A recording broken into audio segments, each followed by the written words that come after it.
Welcome back, and this is Venera 1, or at least my version of Venera 1.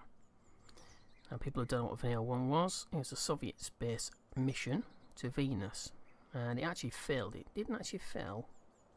In one way it failed, in another way it didn't. It actually succeeded.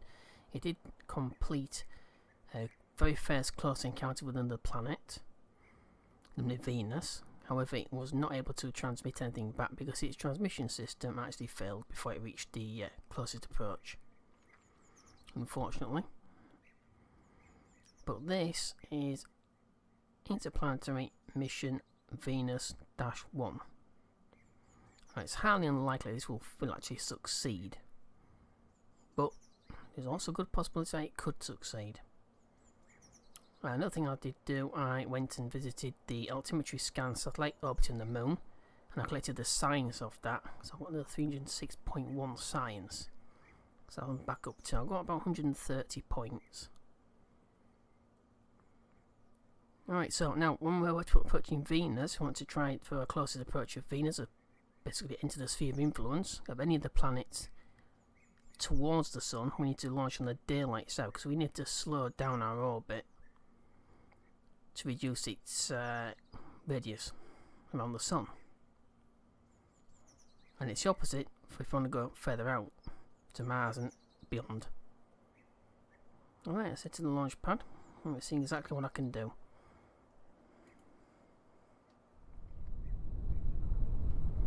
Okay, once again at the launch pad at Cape Canaveral, launch pad number 1.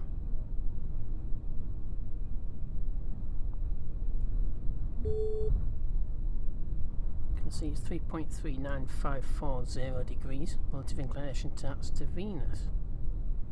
Of course that will increase, so it's highly unlikely that we're actually going to hit Venus, especially first of all, but there's plenty of delta V in the spacecraft itself. It's well over 1,000 delta V, so hopefully if it needs any correction, well, it will need corrections.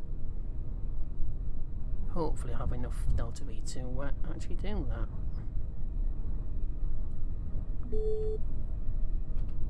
Let's get a very quick look. It's not sure if I zoom up far enough, does it show the actual target orbit? Probably doesn't. Yes, it does. Alright, so there's Venus. I've got quite a few lumps of rock hanging about. Not just out there. We've got quite a few. So we are about, if we go slower. So we've got to get inside of that yellow line.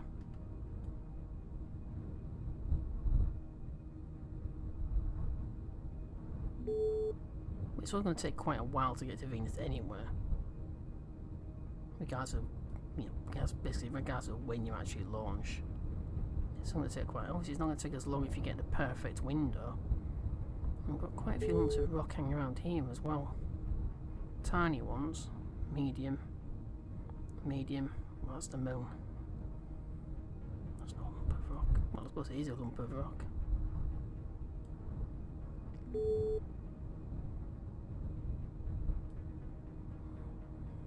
Okay, so basically what I have to do, I have to launch and keep pushing, not circularize, carry on even after circularization, just push straight out.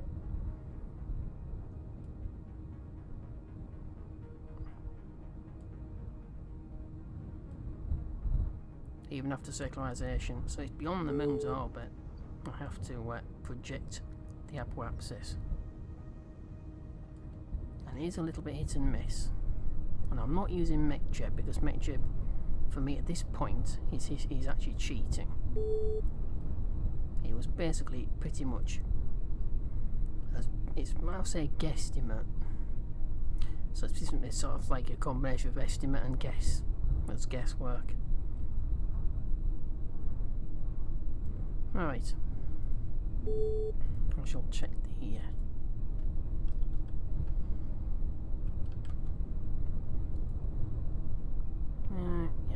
So that's first stage ignition. Clamps will release at the same time. Yeah, liquid boosters decouple. This is the Titan 2. This is the Titan 2-4. This is the Mark IV of the Titan 2, my Titan 2, not historically accurate. I've got some retros to kick the first stage back. Ullage second stage, first stage engine ignition. LR91 decoupler. Decouples and activates the RCS on the spacecraft itself, and then the next spacebar activates the little motor, 1 kilonewton motor. Very useful. Alright, so here we go.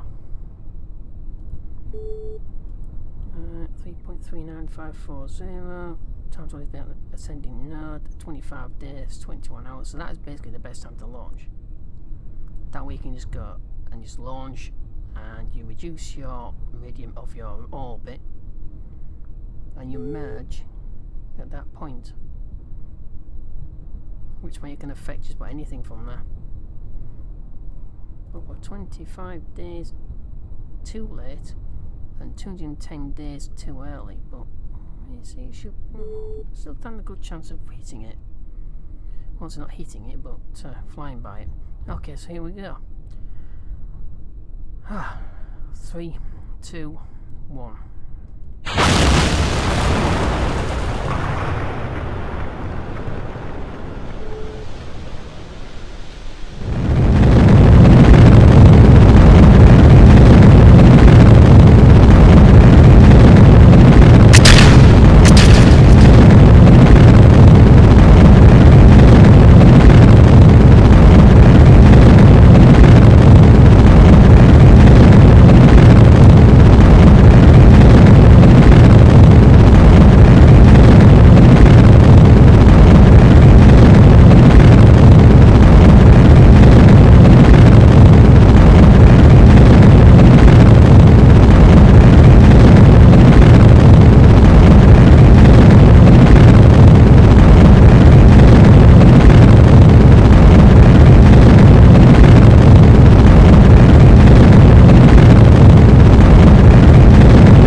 Alright, I think that's as close as I can get for now. But it's almost coming across. Almost crossing the path of Venus.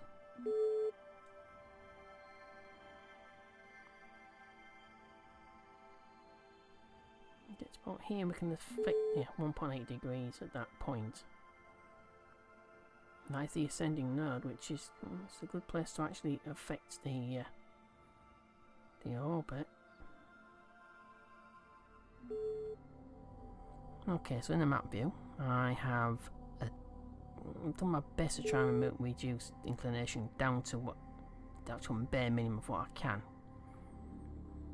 I've got about 1100 delta V in here, I believe I do. Crikey, what the devil's wrong here? Take a look at vessel for 1030 meters per second over 3 minutes and 34.2 seconds. So I've got 1038. It's not a great deal to play with, but it could be worse.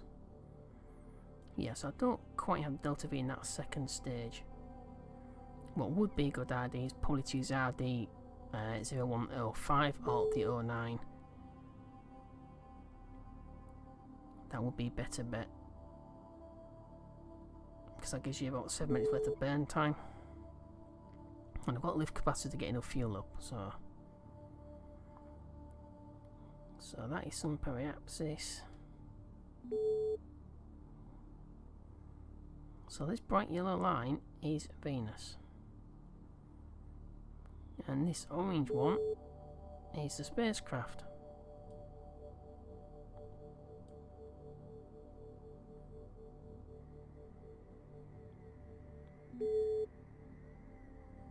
Doesn't sound like much, 3 degrees.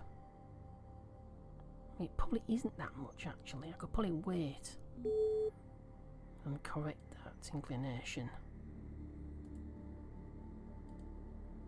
Take a very quick look. Yeah, we're still within its sphere of influence. We're still within Venus's sphere of influence. So its sphere of influence is quite large, so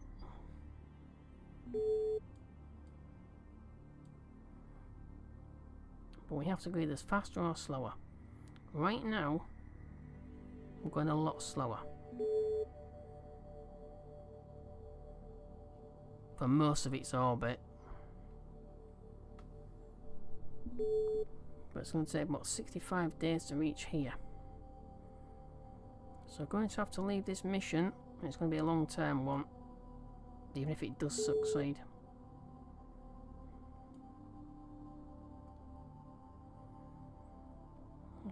Perhaps if I'm in over here, I might be able to bring it down, but 53 days there. 54 days, 8 hours. And that is 212 days, 17 hours. That's a long time to have a mission going.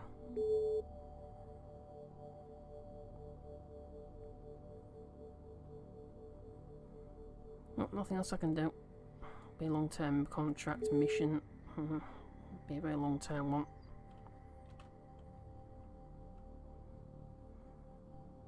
Alright, let's let this thing go. As you can see, we've got the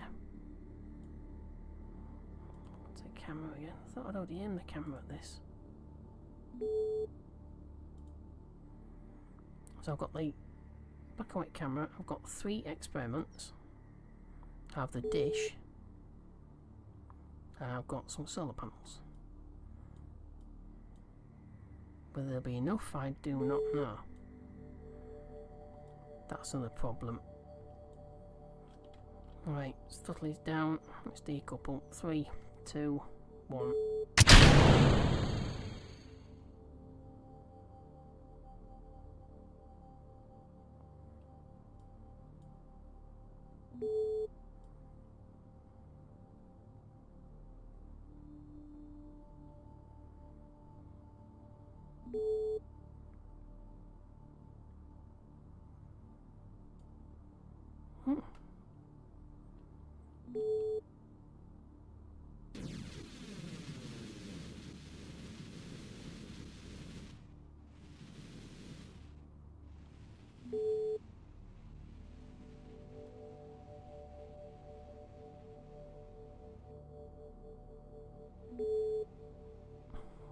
Okay.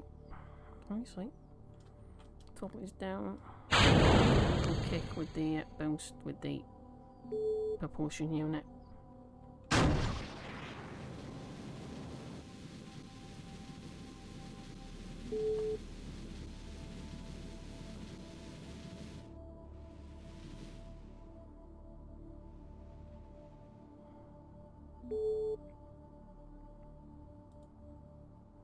Shut that down.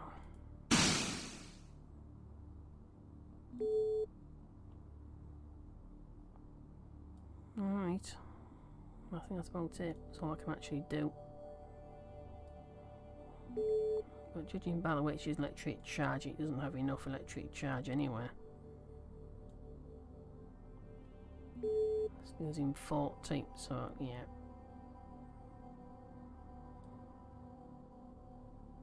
But it's only pointing towards the sun. So if I use, I'd have to use make jib.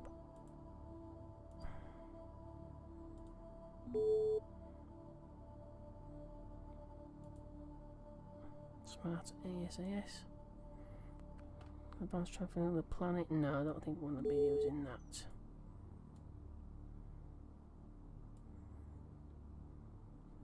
Initial must not be parabolic. Maneuver planet, I don't know. Don't know for. Alright, Ascent Guardian Smart. There we go. So we want to.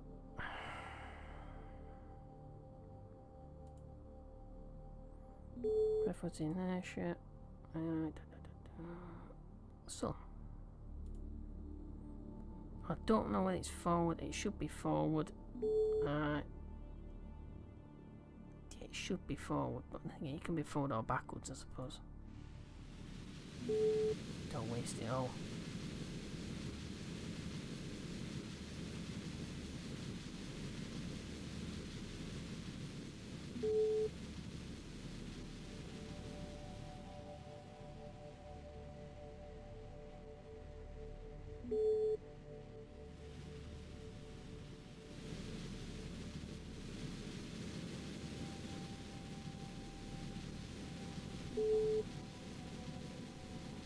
What on earth is this thing doing?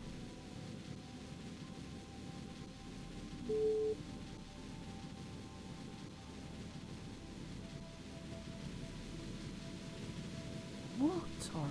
I just love the way it's wastes RCS. Constantly thrusting in one direction.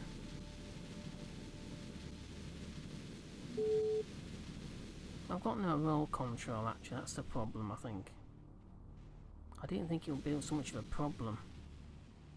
Well, obviously it is.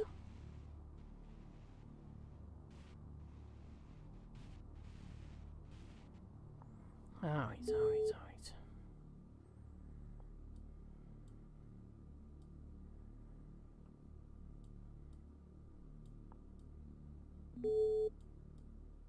Where the...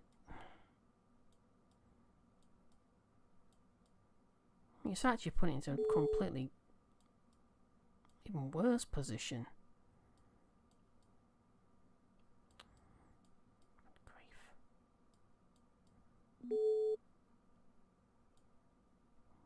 It's actually rotating by itself, so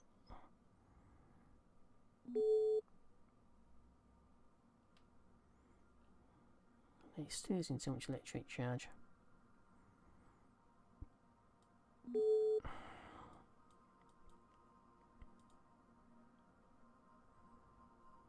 Don't use an electric charge at all, and I could shut down the core.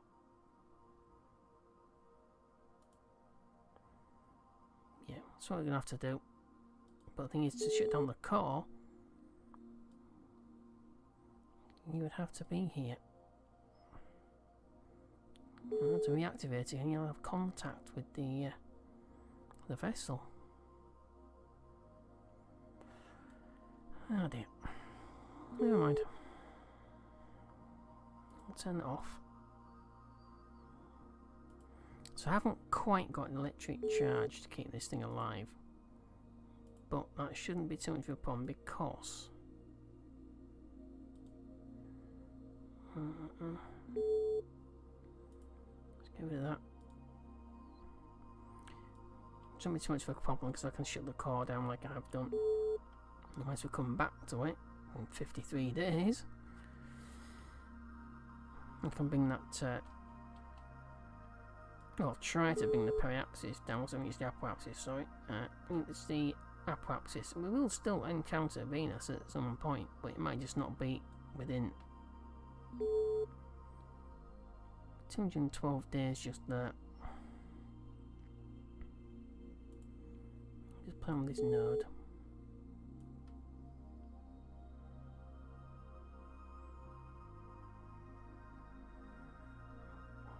Got 1100 delta V. I don't want to use too much of that.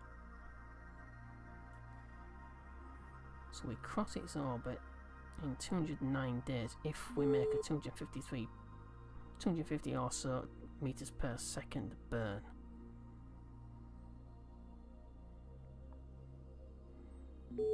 It's a long time to wait to see if you're being successful, but the longer you take, the more likely you are to succeed.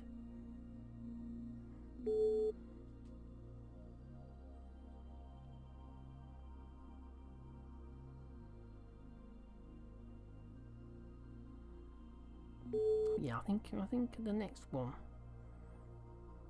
whether this succeeds or not, I think the next one I should launch a few hours earlier in the day. At which point some of that extra some of that delta V, instead of being just pulling the periapsis down like that, I can aim it that way instead of like that.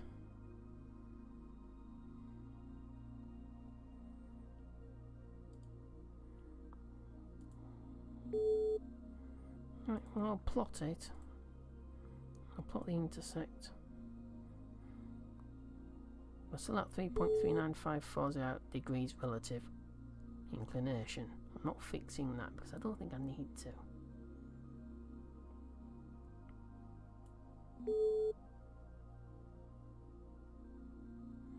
So we're here.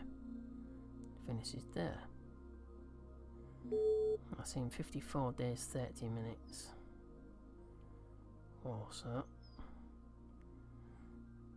So that's the thing, having to focus on an object. You can't always focus on the node that you want to actually manoeuvre at. So we're talking about 250 meters per second. Over a 1 minute 6 second burn. So we're talking 60 seconds out of the about 3 minutes we have.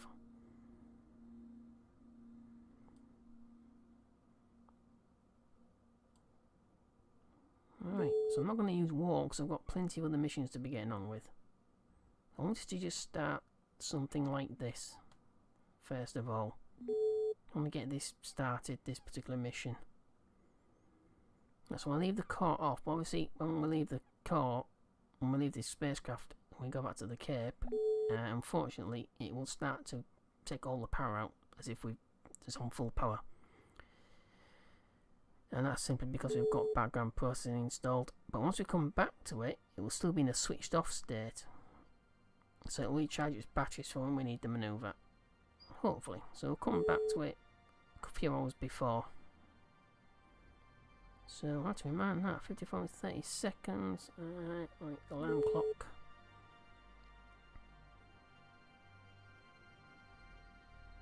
No, that's the next lunar mission, which I said about. Oh dear.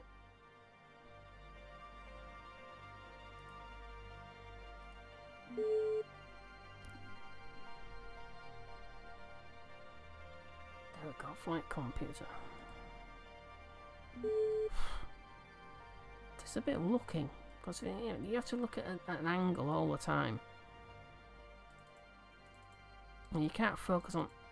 No, it won't wipe that off. No, I don't want... Oh, good grief. Oh, there we go. It's 53 days, 20 hours, 43 minutes. So that's good enough. Let's head back to Cape Canaveral. So I've got quite a fair wait.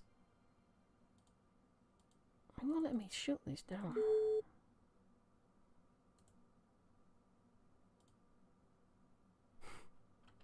It's weird. Okay, so we definitely will not have electric charge when we get back to this. But, like I said, we can shut the leave the car shut down. Once we come back, we'll start to charge the battery up again. Right, let's head back to Cape Canaveral. So the alarm is in there. So we've got 2 alarms. Okay, let's head back. Okay, so we're back at the Cape. And that is the end of this episode. 53 days, 20 hours and 42 minutes. Obviously, I'm not going to warp forward that far, because I've got other things to be getting on with. I will be conducting another lunar ionisation scan mission. That'll be the last of those ones I'll be taking for the time being. And hopefully after that particular episode, I will try a soft landing. Now, I either will be using powered engines, as in throttle engines, or I may try the airbags, or the autonomous landing system, which is a posh way of saying it doesn't need any thrusters or anything, no guides, no engines to slow it down. It just goes straight in like a big bouncy sort of castle, just bounces across the moon surface. Quite successful, but one of these ones will be successful as the real thing. Well, that's to be seen. Okay, thank you for watching this episode. If you liked, click like, please. And if you wish to share, by all means. We also have Facebook, Twitter and Google+. And you see the links on the banner to all 3 of those websites on the front page at the top of the banner. Once again, thank you for watching. Hope to see you next time and take care. Bye bye.